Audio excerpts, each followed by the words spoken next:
নবদ্বীপ চন্দ্র। পদকর্তা বলছে আজুকিয়ে নবদ্বীপ চন্দ্র, মানে আজ গৌরাঙ্গ মহাপ্রভু আজ বসন চাইছে, রাধা ভাবে ভাবিত হয়ে দু বাহু তুলে দিয়েছে বসন দাও বলে। এবার যেই না বসনটা দিয়েছে, প্রভু আমার বাম দিকে শাড়ির মতন করে আজ বসনটি পরে আজ মাথায় ঘোমটা নিয়ে আজ আস্তে আস্তে বলছে, শোনো আর বিলম্ব করো না, চলো চলো আমরা সূর্য পূজা করতে যাব। আস্তে আস্তে বলছে, শোনো আর বিলম্ব করো না, চলো সূর্য পূজা করতে যাব।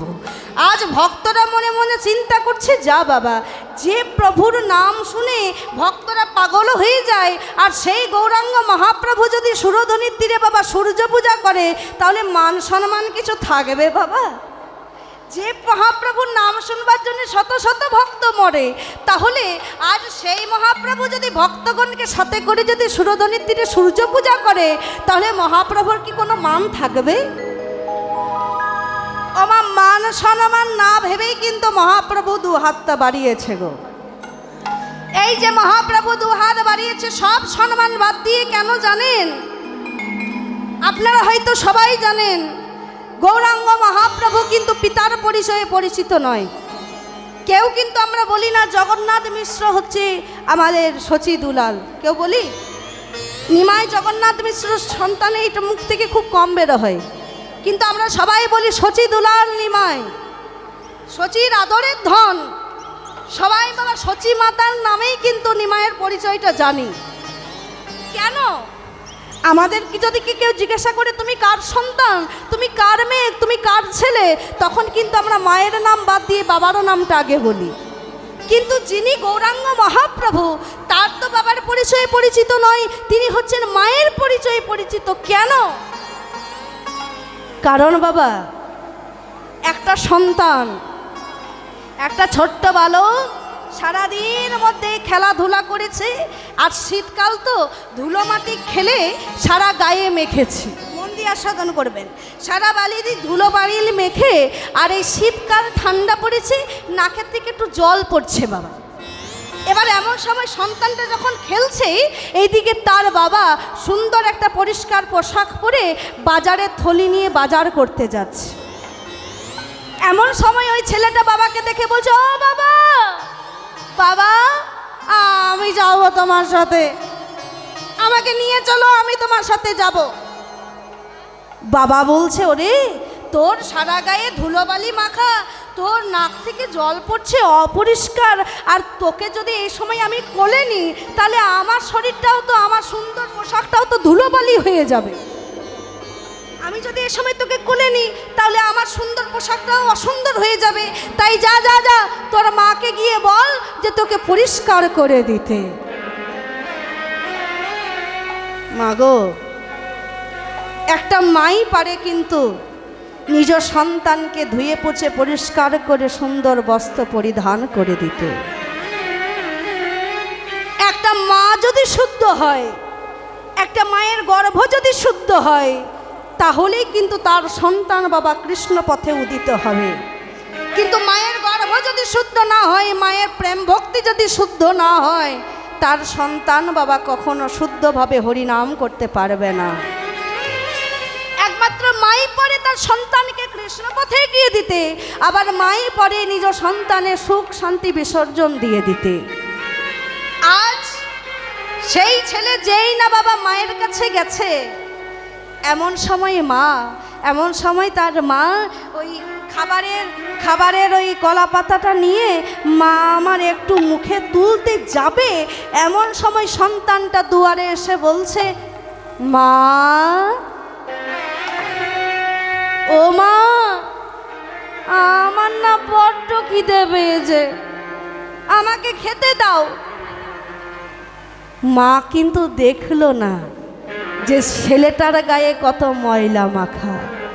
মা আমার বলছে, ওরে খোকা, সকালবেলা থেকে খেলছিস, খিদে তো তোর পাবেই বাবা, আয় আয়, একবার এসে আমার কোলে এসে বস।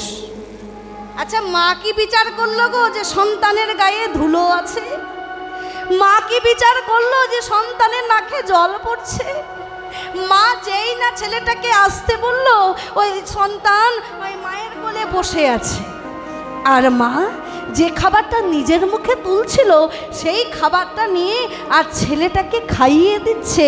আর খাওয়াতে খাওয়াতে কখন যে মা নিজের আঁচল দিয়ে সন্তানের গাটা পরিষ্কার করে দিয়েছে আর কখন যে নিজের আঁচল দিয়ে নাকটা পরিষ্কার করে দিয়েছে ছেলেটা কিন্তু নিজেই বুঝতে পারে নাই।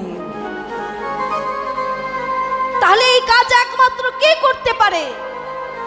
একমাত্র তার মা পারে। তদ্রূপ গৌরহরি বলছে, শোনো, তোমাদের আমি প্রভু নই, তোমাদের কাছে আমি দেবতা নই, তোমাদের কাছে আমি ভগবান নই, তোমাদের কাছে আমি তোমাদের মা হয়ে এসেছি। একটা মা যেমন সন্তানের ধুলোবালি মাখা ময়লা মাখা দেহ দেখে না, তদ্রূপ তোরাও যত পাপ করিস না কেন, যতই অন্যায় করিস না কেন, যতই কাদা মাটি মেখে থাকিস না কেন, আমি তোদের মা, দু বাহু তুলে আছি, কখন তারা বুকে এসে আমার কাছে আসে।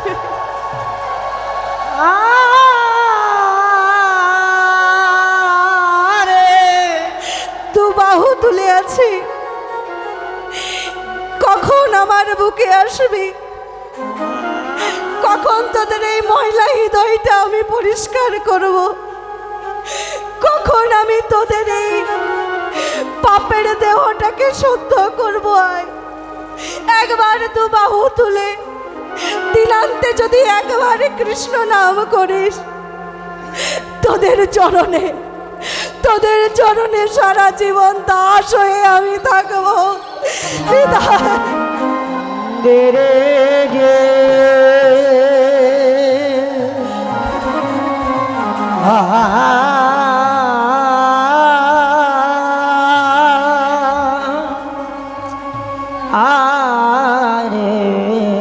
তাই আরে বিলম্ব নয়, বলি এসো এসো।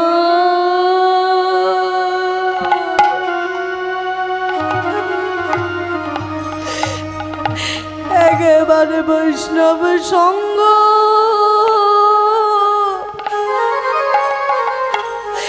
ভক্ত সঙ্গ করি,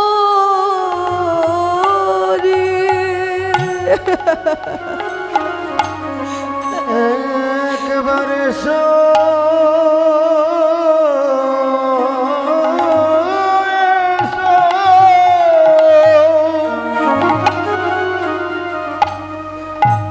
বৈষ্ণব সঙ্গ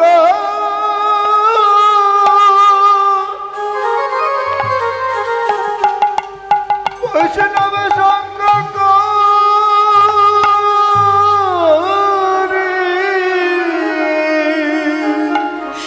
একবারে এসো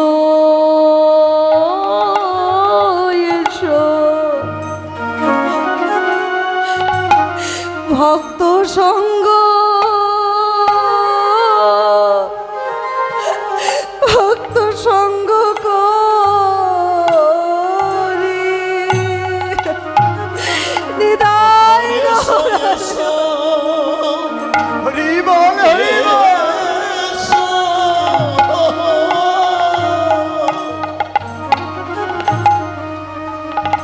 ভক্ত সঙ্গ করে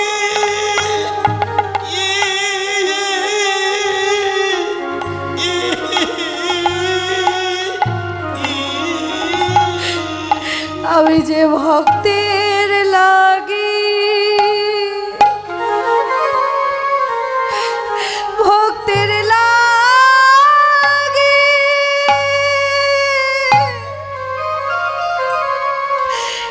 অগতির গতি, তাই এসো এসো, ভক্ত সঙ্গ করি। আমি যে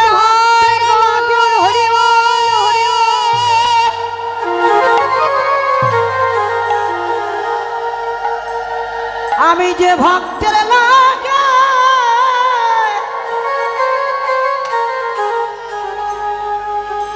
ওরে চিরদিনী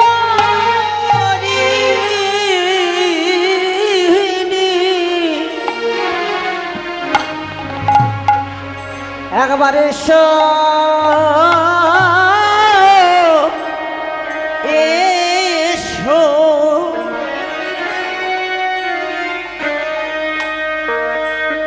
ভক্ত সঙ্গ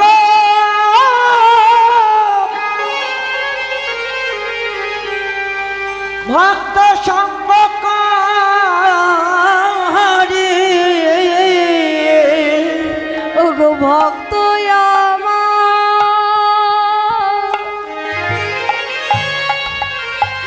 ভক্ত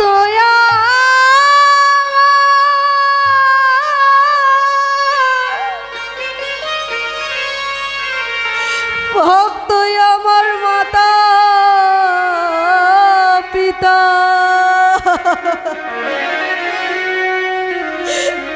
তাই এসো এসো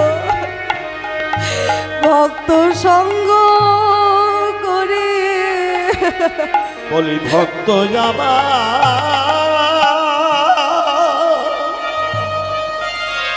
ভক্ত আমার, মাতা পিতা,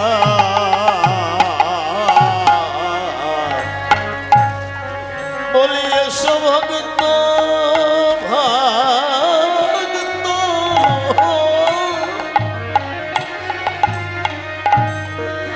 ভক্ত সঙ্গ করি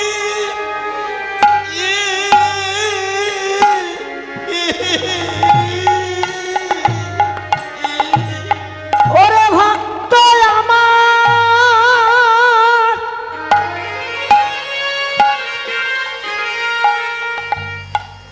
ভক্ত আমার মাতা পিতা গাই ভক্তের চরণ ধুলি আমার অঙ্গে মাখে।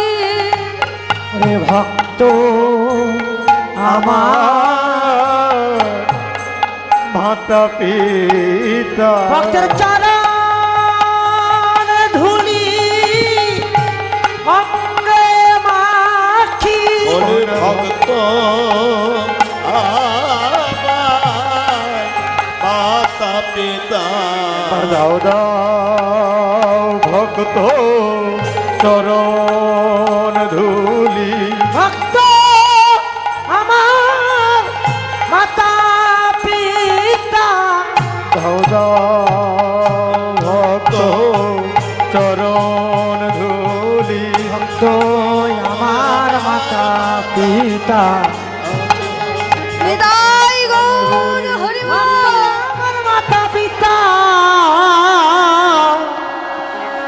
একবার এসো এসো ভক্ত আমরা সঙ্গ করি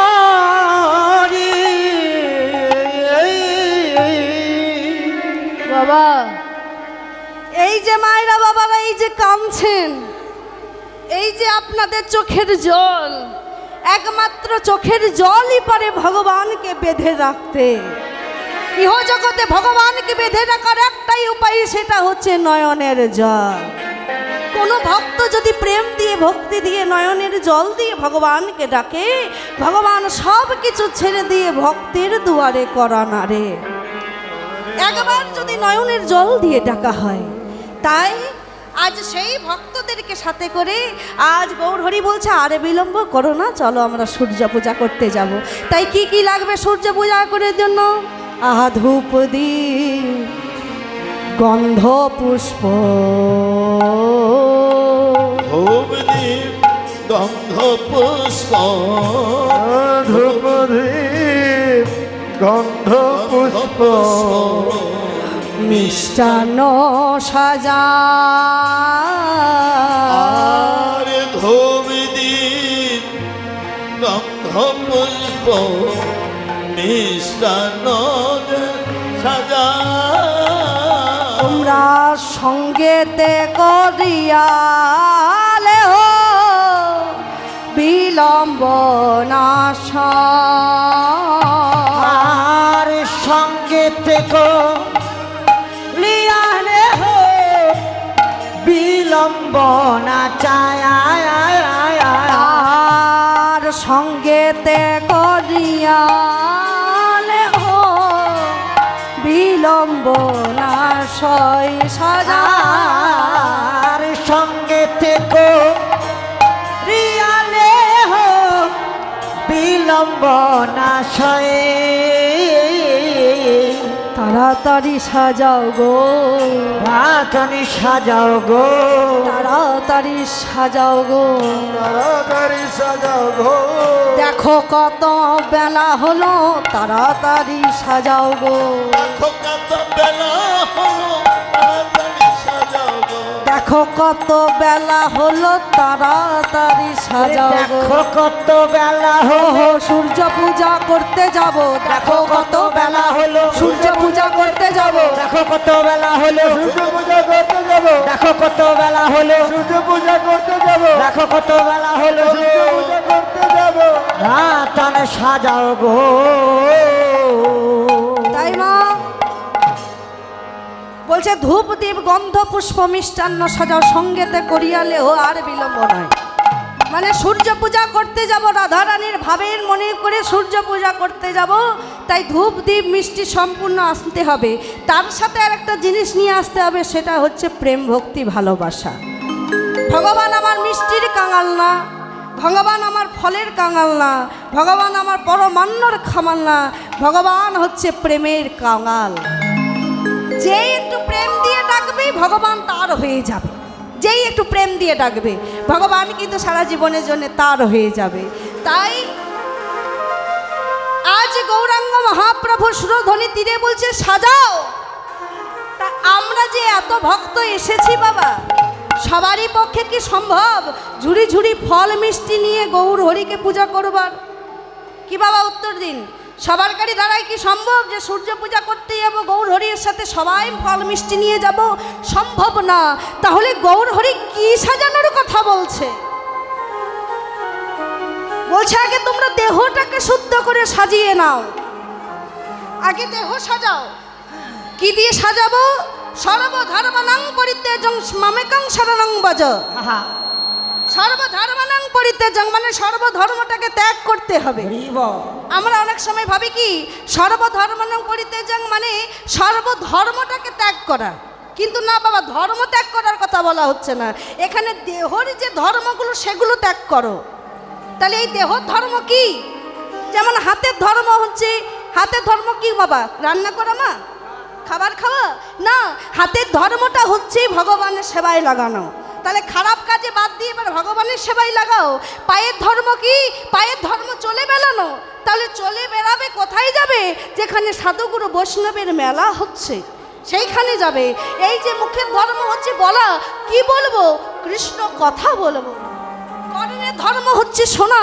কি শুনবো কৃষ্ণ গুণগান শুনবো তাহলে আন কথায় কুকথায় এই কাজগুলো না করে দেহটিকে নিজ সৎ ধর্ম দিয়ে সাজিয়ে নাও দেহটা যদি নিজ ধর্মে যদি না সাজে সেই দেহ কি গোবিন্দ সেবাই লাগে বাবা রাধে লাগবে না আরেকটা জিনিস লাগাতে হবে দেহ শুদ্ধ করার জন্য দেখবেন বাবাদের থেকে এটা মায়েরা ভালো জানে দেখবেন মা যখন আমরা গাছে ফুল তুলতে যাই ভগবানের সেবার জন্য যে ফুলগুলো মাটিতে পড়ে যায় সেই ফুলগুলো কি আমরা তুলি বলি পড়ে যাওয়া মাটিতে পড়ে যাওয়া ফুল গোবিন্দ সেবায় দিতে নাই বলি কি না মা হ্যাঁ তাহলে পড়ে যাওয়া মাটিতে পড়ে যাওয়া ফুল গোবিন্দের সেবাই লাগে না কিন্তু লাগবে কখন জানেন যদি ওই ফুলটাকে পরিষ্কার করে গঙ্গা জলে ধুয়ে চন্দন মাখিয়ে যদি গোবিন্দ চরণে দেন তবেই কিন্তু সেই ফুল গোবিন্দ চরণে লাগবে তাহলে আমরা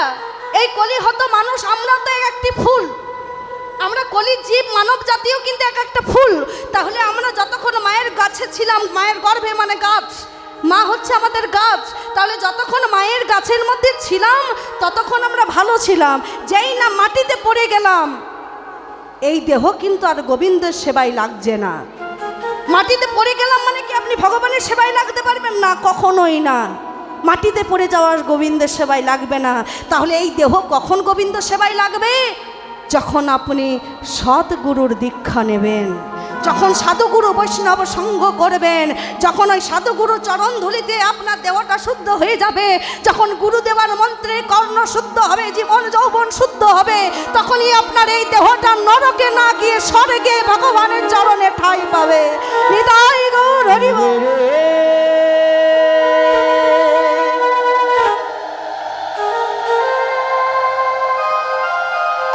তাহলে সবাই যখন এসেছি, কৃপা করে ভগবানের চরণে দেবার জন্য ফুল ফল কিছু দরকার নেই, শুধু প্রেম ভক্তি দিয়ে গৌরকে ডাকলেই হবে। তাই যাই হোক, আজ গৌর বলছে শোনো শোনো,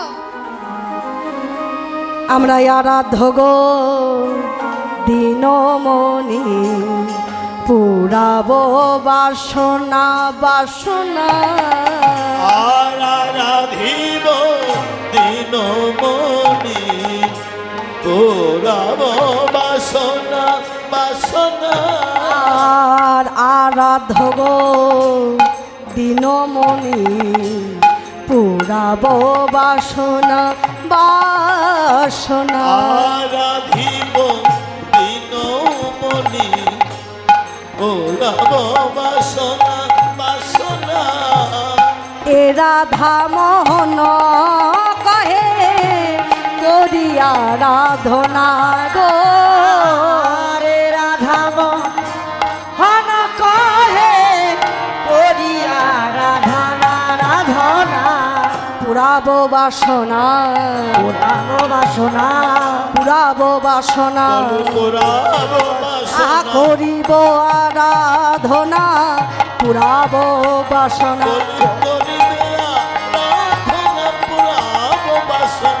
করিব আরাধনা পুরাবো বাসনা। আহা করিব সূর্য পূজা। নিতাই গৌর হরি বল। সূর্য পূজা করিব, সূর্য পূজা করিব, সূর্য পূজা করি আরাধনা। তাই পদকর্তা আরাধন করছি যে হে গৌর হরি, তোমরা আমরা মনপ্রাণ দিয়ে পূজা দেব, তুমি ফল পুষ্প দিয়ে আজ রাধারানীর ভাবিত হয়ে সূর্য পূজা করো। তাই পদকর্তার চরণে প্রণাম জানিয়ে আমরা যাব মধুময় বৃন্দাবন। আহায় রাধা মোহন কহে করিয়ারা ও ধোনা রে।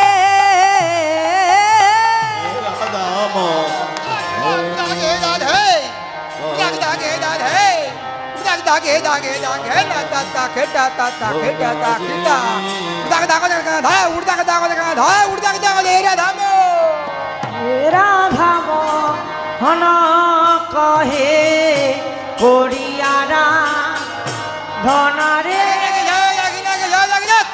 ঝন্দ্রিক ঝন্ধ ধাগন্দ্রিক ঝন্ধ ধাগন্দ্রিক ঝন্ধ ধাগন্দ্রিক ঝন্ধ ধাগন্দ্রিক ঝন্ধ